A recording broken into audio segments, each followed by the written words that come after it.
No problem. Hello. Terence Crawford's last couple of fights where he moved up to welterweight, did you see anything different compared to 140 to 147? Because Errol Spence, they met like a week ago, I'm sure you saw on social media, and he's saying, you know, you don't have any power at 147, you got lucky you knocked out Benavidez. What do you think of that? Well, how can you say you got lucky knocking out Benavidez if Benavidez was tough in front of him all night? I was there for that fight. I was there. I had a fighter on the undercard.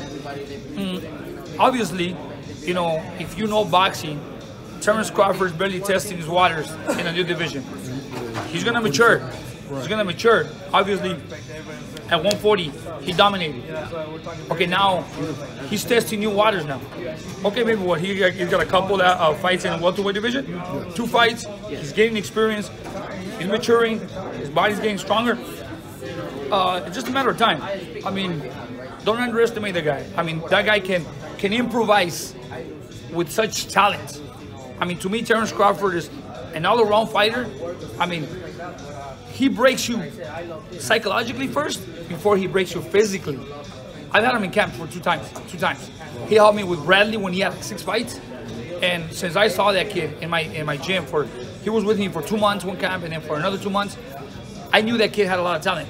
You could say, oh man, you see a lot of kids and say, oh, this guy's very, very talented. He has a lot of potential. But no, that kid has something special. I mean, honestly, I never knew he wasn't a southpaw until he told me I'm not. It's just, but he could fight a whole fight southpaw and he will never switch. He'll fight southpaw, orthodox, whatever, and he will not lose his composure. He's great in the ring. He dominates the ring really well. A lot of confidence, a lot of skill, and maybe it's not the power that he carries, it's the timing that he carries. You know, sometimes a punch that really hurts you is not a punch with power. It's a perfectly timed punch, and that's what Terence Crawford has. Terence Crawford frustrates you, breaks you mentally, and then he starts breaking you physically. That's what happened to Benavidez. You know, Benavidez, as you can see, he looked like a bigger man, stronger, and it was just a matter of time. You know, I mean, he did have some troubles in the early rounds, but slowly, he was breaking them until he landed the perfect shot, and there he was. Now, Errol Spence, in his last couple of fights, I mean, what have you seen from him? I have not seen much changes in Errol Spence. Errol Spence has always been a strong physical fighter. You know, he's always there. He's strong. He comes. You know, he's always looking for the knockout. But you know, he can move, but he don't have the footwork that Terence Crawford has. He doesn't have the mobility, the ability to go in and out. You know, he's there. You know, he's more a flat-footed fighter because he's focused a lot on his power. He even admitted that in the interview. And you can see it. You know, as a trainer, you gotta prepare because you never know. One of these days, you know, now that I got all these Uzbekistan fighters, I have a few welterweights. You never know. Maybe one day I'm gonna run into Errol Spence one day, and I always gotta be prepared to have a plan for him in the future. And without giving away that game plan, what would you say, you know, to your guy who's fighting Errol Spence? What would you focus on?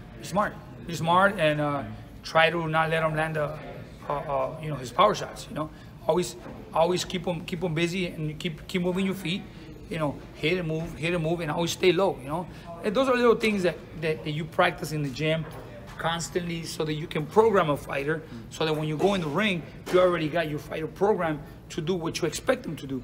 And I just think that, you know, it's tough because sometimes you can walk in the ring with a plan A, it doesn't work. You have to go plan B, if you have plan C sometimes. Sometimes he's got a plan and he can switch it on you. That's why you always gotta be prepared to make adjustments every round. But Errol Spence is young. He's young.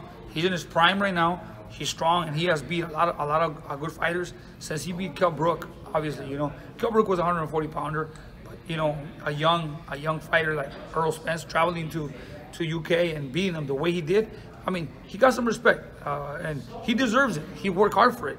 You know, don't get me wrong. He deserves everything he has accomplished, and you're gonna see a lot of Errol Spence. There's a lot of fighters out there in his division that he can beat. He can beat a Danny Garcia.